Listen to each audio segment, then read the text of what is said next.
I had the pleasure of speaking with Nick Pardini, co-founder of the wealth management firm Spearhead Advisors, as well as creator of his own YouTube channel, Analyzing Finance with Nick. With Nick's in-depth understanding of macroeconomic trends, I wanted to get his perspective on certain factors that have resulted in 6.8 million men in their prime age no longer participating in the labor force. While I do believe this is a sensitive and complex topic, I hope that this video is able to provide some value to you, and thank you all so much for your support. As of last month, the labor participation rate for men was near historic lows of 68%. What do you believe has caused such a gradual shift since the peak all the way back in 1948 of 88%? Okay, there's a lot of variables for this. And the first one, obviously, is retirement. What percentage of the male population now is over 65? It's a lot higher than it was in 1948, and people are living a lot longer too. So, as a result, you have a lot of just simply people who are too old or they've made enough money that they don't need to work anymore. And that's just a byproduct of longevity and prosperity. So, that's variable number one. Variable number two is women entering the workforce. Uh, you have more women entering the workforce. And so as a result, you have this not necessarily the same amount of jobs, but you have more people apparently competing for less jobs. And that's also partly why wages haven't caught up because of that immigration, outsourcing, internet automation. There's a lot of other variables, but the amount of competitors to your typical man going to work from 9 to 5, whether it's through people or technology, has increased quite a bit. And that could lead to some sort of discouragement. The third thing you could factor in is, as a byproduct of this, it's become more acceptable to have stay at home fathers. Like, I've seen a statistic about this that up to 10% of the variance is due to the rise of stay at home fathers. And that's assuming that the stay at home father rate is 4% or less of married couples. So it's not even that big. If that became more normalized, you could see that move be even greater. But that's a variable that's driving this too. And then you just also have a motivation problem. I think is another one, but I don't really know how much of it is attributed to that. And the motivation problem is, and this applies to women too. So I don't know how it affects women's data, but if you see, for example, that if I go to school and I have a job out of college that pays me just enough for my cost of living, why? It's the answer of why bother. It's like the whole anti-work movement is kind of a derivative of that. It's people are just saying, look, it's easier now than ever thanks to an expanded social safety net. Um, the cultural stigma against living with your parents going away, and higher minimum wages, that to get by is easier today now than ever. But if you really want like the upper middle class lifestyle of having a 4 bedroom house, 2 cars, going on vacation every year, paying for your kids' college, they don't have to take any student loan debt, um, and all the trappings associated with that kind of standard of living, it's a lot more expensive adjusted for inflation now than it was 20 to 30 years ago when we were growing up. So I think it's a combination of all of the above. The Federal Reserve of Richmond Bank states the reasons are, and I quote, multiple factors are involved, including a shift in U.S. industry structure, a decline in male educational attainment, delayed family formation, and the rise of substance abuse and heavy use of video games. Why do you think that they are putting those as the reasons instead of the byproducts of a societal shift? Those seem to be more effects than causes. I think they, except for the educational attainment one, I would agree with them that lower educational attainment for men is a problem, and substance abuse. But a thing is with those is that, is it a chicken or the egg? Like, are the fact that young men are opting out causing the societal problems, or are the societal problems causing the men to drop out? And I don't think it's as clear as a lot of people on YouTube say that it's some boogeyman in the elites who are deliberately trying to make men miserable. I don't think that's true, but it's also not really as straightforward as saying that like men these days are simply just not as talented. But there are, I talked about this in a video, the decline in quality of human capital, and I know it doesn't really apply just to men, but I think that it does, where it does disproportionately apply to men is the education system, and about how the education system fails to serve men as well as women for various reasons, mainly due to difference in personality types that are common among men versus women, and how common it is to solve normal, I don't know, male hyperactivity with medication or diagnosis of mental illness. And that could be a variable here. Video games, yeah. I mean, I don't know any, like in millennial, my generation too has had the stereotype of the guys, young guys playing video games in the basement. So it's not just a Gen Z thing. And the average gamer's age is in their mid 30s, believe it or not. So it's not really just a Gen Z young guy type of issue. I think really actually the Gen Zers are more into watching other people play games than playing games, which I don't really understand really. Maybe that's showing my age a little bit. I'd rather just play than watch somebody else play a game. But the point really is, yeah, video games are one of the biggest modern vices. They're very addictive. And what they provide for men is a substitute for achievement. Like, if it's, and the learning curve usually isn't too steep. Otherwise, it's not an enjoyable game.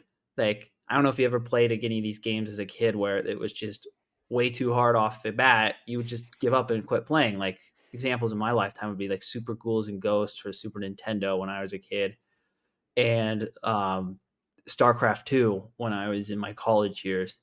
Like, when I tried to play my first multiplayer game at StarCraft 2, I was just destroyed by these people all over the world who are just so hardcore about it. They would just crush my base in 5 minutes.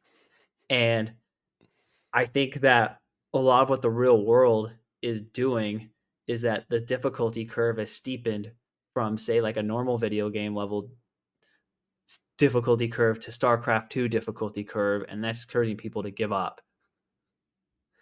And then on top of that, where video games do provide linear progress, that they have to, if it's too easy, then it's boring. But if it's too hard, then you just give up and quit. So game makers have found a good balance of this, and that's what makes these games addicting, because they give you the sense of reward and achievement. And especially after in school, you kind of get that through getting good grades on exams or moving from one grade to the next, and graduations and things like that. So you get your academic benchmarks, or sports. Like if you win a game for your team and your school or your club sport, then that's also, or you move up to, say, from like little league, um, to high school baseball to college baseball, etc. Like starting from t-ball all the way up. Yeah, that's another type of linear progression. Whereas the ambiguity of the post at college world, and for college, people believe in becoming more of a pay for play type of thing. You've got a problem, is that video games are more appealing because they still give you the linear progress ladder, whereas the real world isn't straightforward. And it's also the same appeal for academia too, is that like you just keep getting degrees, and if you pass your exams, you get a more bigger, better, prestigious degree. But the real world doesn't really work like that. These societal promises that we have in America, I think, are very difficult for people to achieve now. And even if they do, what I found, especially growing up, was, um, we walk by someone or something of that nature, and you say, "This is why you go to college," or "This is why you get good grades." It was never about actually saying, really, why do you do something, or what is actually important in your life. So I think that we have a large cohort of people growing up with their pursuits just being about achievements and not about why they're actually doing it. And so you hit the achievement, and then you're like, well, what do I do next? And as each achievement gets more difficult, those devices, as video games or other things that are very easily accessible, that I believe are really destroying the way that we think, they become even more attractive. And I think, especially for young men, it's a hard place to be, to want to be able to build and to create something for your life, and then the best thing you can do is make $14 an hour, and then people don't even respect you at that position also. A question I have for you is, how much of a impact do you believe it is that we are losing strong male role models? I think there was only really one role model, or maybe two, that really matter to young men, and that's their fathers and maybe their older brothers. Like, I don't really think that people, or maybe because I grew up in a fairly well educated family and environment myself, so I might be a little biased, but I never really thought that people really looked at professional athletes or politicians and say, I want to be just like them. They're a good example for society. I think that more people who are likely to be the good examples of society are people closer to your family, or the people who are the elites in your own community.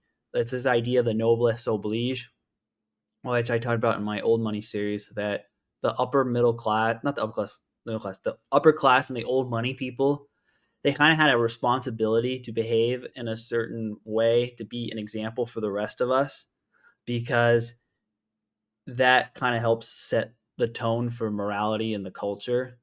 And really, since the 1960s, the old money really has given up that responsibility and just kind of pursued their own vices and other things, and don't really care about being the good example to the community. And also, you've seen a rise in fatherless homes too, and smaller families, so you're less likely to have an older brother. So those things also are driving the fact that you have less direct positive male role model examples. And so as a result, that can be leading to a lot of the aimlessness as well. Yeah, that's interesting. I think maybe this is a generational difference, because growing up, I mean, psychologically, it's definitely proven you look to your father, and your parents in general as role models. But I think that as we became so social media heavy, we started spending so much more time indoors than outside.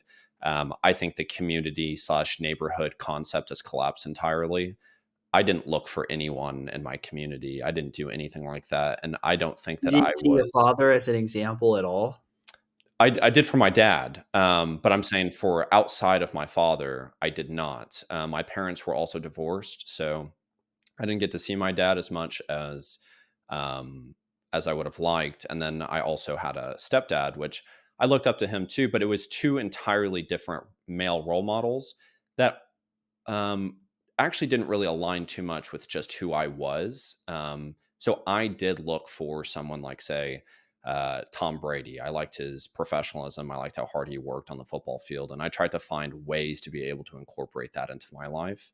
But I think with social media too, I remember in high school, I would go and I would lay on the library floor and I would watch this particular bodybuilder, and it was during one of the lowest points of my life. I felt I was really struggling with body dysmorphia at the time. And I was looking at him, and he gave me the hope that I could create something for myself. So I feel like now that was kind of in the introduction of people really being authentic creators, people doing different things. And now I feel like everyone is an influencer in some way. And so I think it kind of takes away from that authentic integrity. And I wonder how much people are just trying to be famous instead of uh, looking at some of those values that maybe you would pull from someone that you respected, online, or something like of that nature. Yeah, by the time you had like YouTube figures that were big enough to pay attention to, I was already in college or even out of college. So that might be account for the difference. Like, part of the reason why I became a business owner is because my father was one, my grandfather was one, my great grandfather was one. So I had kind of the example and the precedent set through my family, and also a lot of my uncles pursued entrepreneurial paths as well. And whereas, like, I guess that today people more look to social media and other variables. But with social media, the goal is just to get short term engagement, not necessarily um, have a long term meaningful difference on your audience, because you might not be around in the long term. Your just goal is to get your 15 minutes of fame and cash on it as much as possible. My parents were both entrepreneurs as well. My dad is a master carpenter, and my mom owns a hair salon. Um, it was a really interesting dynamic to have my mom be in many ways the male figure as well as the female figure.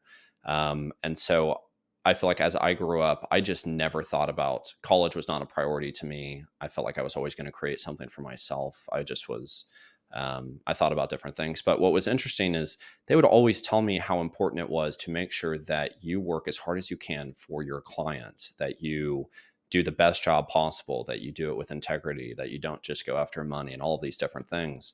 And I think that for me, the platform that I saw of what can I build off of was a social media platform that was YouTube. But I felt like being able to have those values put into myself of I'm going to be authentic and integrity and work hard and do it all for the betterment of hopefully the person watching. I feel like that's what makes social media unique and can be beneficial to people. And I feel like we've just lost that touch. I feel like we're very much individuals now. There's very little communities, very little anything that I think people can grasp onto. And I I think think maybe there are that's actually, it works both ways. Social media has allowed you to create a lot of communities. It's just that people are not necessarily taking initiative to find them. I agree, but I also think that the community that you can create might not necessarily be the one that is what you really need. So if I look at say Mr. Beast, I can go in the comment section and I can talk to other people or things like that. Is that really what is going to be beneficial in my life in terms of creating and instilling values? I don't Yeah, but think you can. so. I think you can search on Instagram or Google like your hobby groups in your city, whether it's like, say, for example, I don't know, tennis league in Orange County, California, or like, I don't know, your local Catholic business professionals or Jewish business professionals or something like that. If you want to find like-minded people, it's Yeah. just that, again, it takes a certain personality to want to take the initiative to do it, especially if it's so easy just to kick back and just get all the content that's delivered to you through social media or gaming or popular culture. And I absolutely agree with what you're saying. I just think that what may be impacting this is I think a lot of people don't even have hobbies. They've never explored anything other than the societal checkpoints they have. When I talk to people my age, it's I don't like, hey, what do you do for a living? So it'll be like, what do you enjoy doing for fun or things like that. There's no response. There's just nothing. How much Um, of it is class driven? I know I talk about this in my channel, and it seems like a lot of the vices or the acedia or like the mental lapses of the working class are trickling up into the middle class, and that might be what's causing a lot of the social problems. Like, say for like example, I grew up like college was kind of just a requirement. It was like not even a discussion whether you were going to school or not. You were going to college and you were going to a 4 year university. Um, Otherwise, you would be a disgrace to the family. Or like other examples would be like, yeah, certain types of relationships are not okay from a social point of view, which are in the working classes are probably more lax about it. Substance use is another one that if you in certain classes of society is way more frowned upon than others. And also just like the stigma of not being employed or doing something. Like when I grew up, this is I'm a little bit older than you, so this is probably explained a little differently. If you were over like say 23 years old and you still lived with your parents, it was frowned upon. You were considered a loser, and your family and Christmas dinner would be like, "What's wrong with you?" Whereas today, nobody gives a second look at it. And a lot of this, I talked about this in my video about moral degeneracy being affordable, is just due to the cost of living and the cost of vices being cheaper than the cost of having virtuous behavior becoming more expensive has changed the social mores on all this stuff. But again, when you have, I think there's also a social class element to this where the upper classes don't really have any accountability because they have so much money. No matter what happens, they'll be fine. The lower classes have lower levels of accountability because they're like, no matter what I do, I'm not going to advance anyway. But like the middle and upper middle classes tend to be the ones who have the most moral and um, societal performance related pressure, because if they do behave bad, they will sink into the working class. And if they behave well, they have a chance of at least of probably retiring comfortably and maybe a small chance of moving up a class ladder. And that kind of think influences a lot of things too. And I think the other thing is also the way that companies are built nowadays. With a lot of venture backed startups are well less than like 0.5% of all companies. Most business owners have to raise the money through borrowing in the debt market or self financing or raising equity from friends and family. It's not, but all these big tech venture back type startups get all this attention. You see these people become billionaires just because a VC gives their company a valuation that's really high, even though they've never turned a profit. It makes people think, even the more ambitious upper middle class people think, oh, success is really just a crapshoot on whether I start a company that is in a hot sector or not, more than actual hard work and determination. Even though I think that's a very misleading worldview. And I've been caught in that mental trap, especially when I lived in San Francisco. But that might also be doing things like the economy is perceived to be more of a game of chance on who's on the top and who's on the bottom.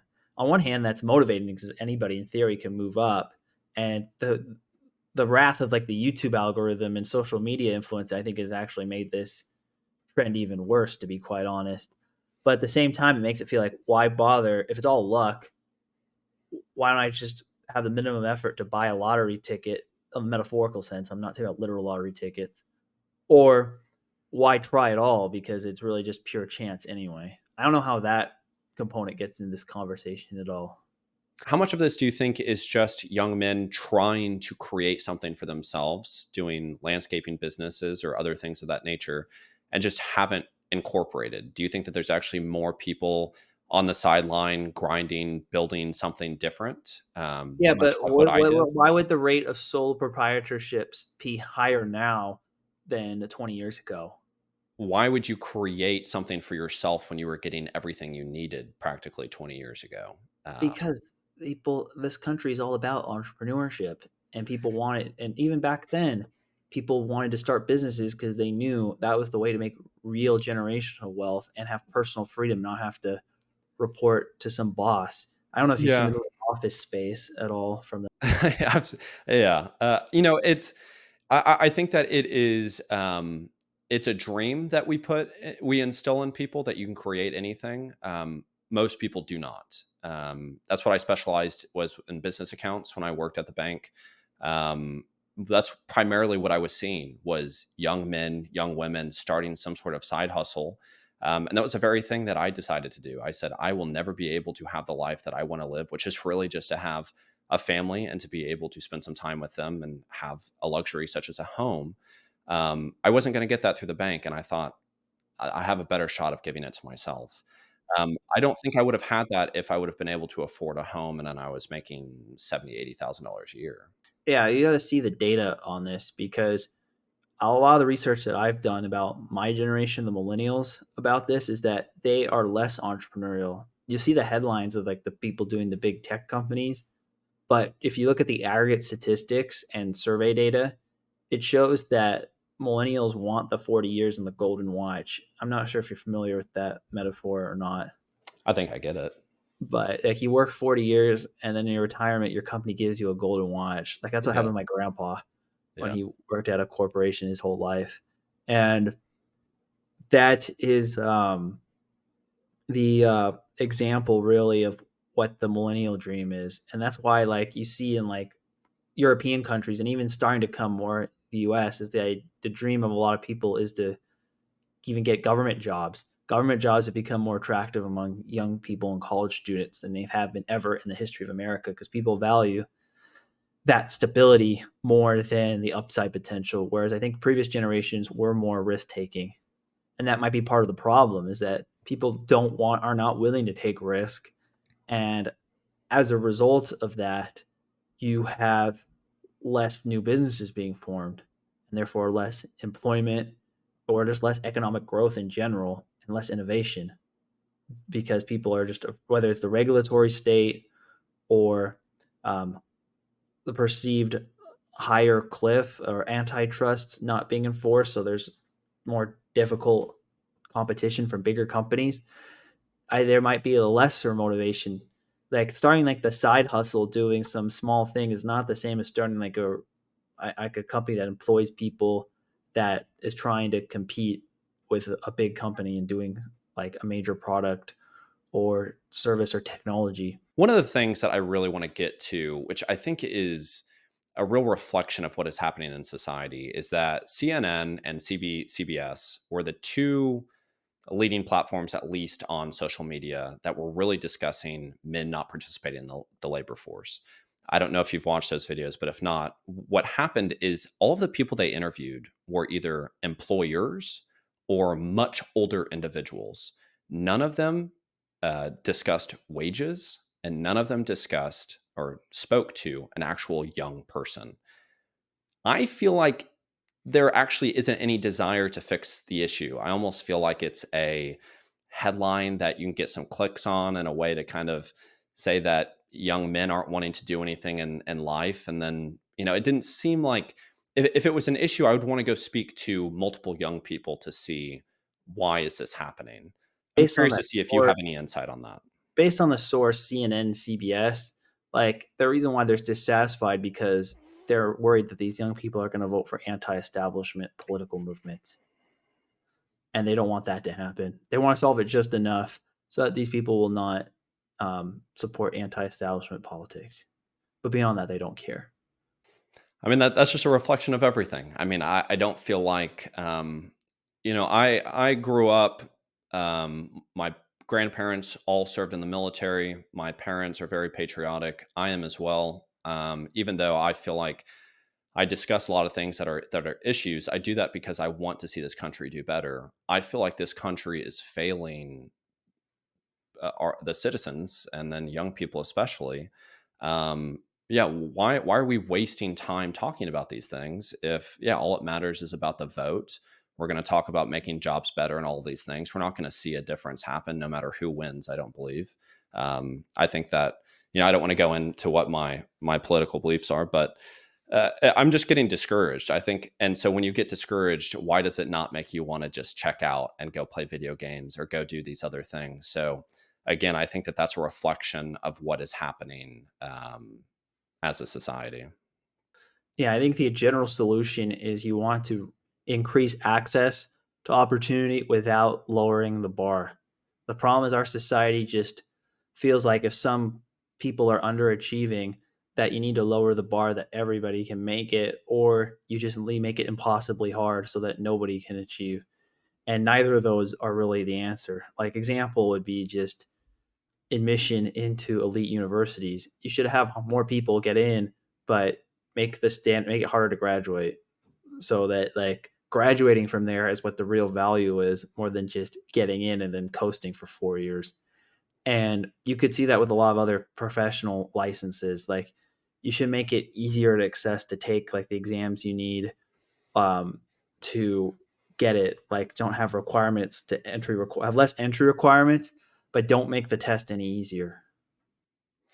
I agree. I think societally, as a perception, we need to stop saying that accountants are better than plumbers, or that if you go to a community college, you are less than if you went to a university. I experienced that myself. I went to Austin Community College.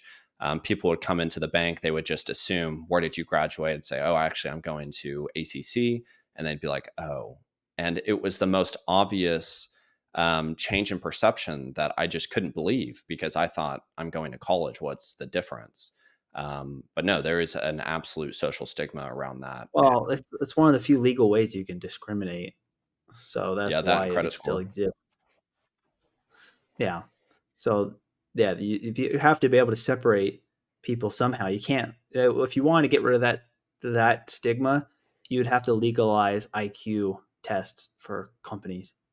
But that is not really acceptable for other social and political reasons. So college, the prestige of the college you went to is kind of an indirect proxy of that. Yeah, I think the route that I'm going to go is I'm going to just keep trying to build a community within the audience I have and hope that that begins to spread. I think that if you could just find a way to look at another person as a human being, that changes a lot of things. So that's the mission with my channel is to kind of try to break down some of these propagandized beliefs that a lot of us have. I guess the last question that I have for you is I know that for myself, at least, I was very socially awkward, very quiet.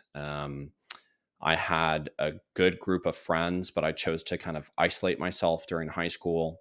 Um, I don't know what your experience was like, but you have a unique career of what you do now, quitting the six-figure job. What would be your advice to someone, a young male trying to figure their way out through what's happening, to be able to hopefully create a path for themselves and to achieve what it is that they aspire to have? Like at what age are they pre-college or post-college? Because Yeah, I mean, I would say let's do both if you have the time to be able to do I that. still recommend getting bachelor's degrees. I think it's important. Um, you could do that, try to do that in the most cost-effective way possible. But your goal should really to get into a top 50 university, or if that's not really an avenue, study something that provides you the relevant skill you need. And you don't have to maybe start right away, but you got to figure out while you're the whole point of going to school, though, is to figure out what you want to do and why. Or like that's, and if you don't have an idea of that, or at least a general path by the time you graduate, you've probably messed up somewhere.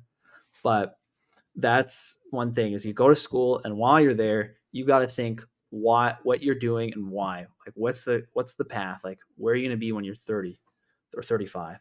You don't need to know the exact number, but you need like a general direction so that you're not completely aimless when you graduate. Post college, it depends. Like if you want the more entrepreneurial path, you need to put 3 to 5 years working at a big company that will teach you the skills that you need to go on your own.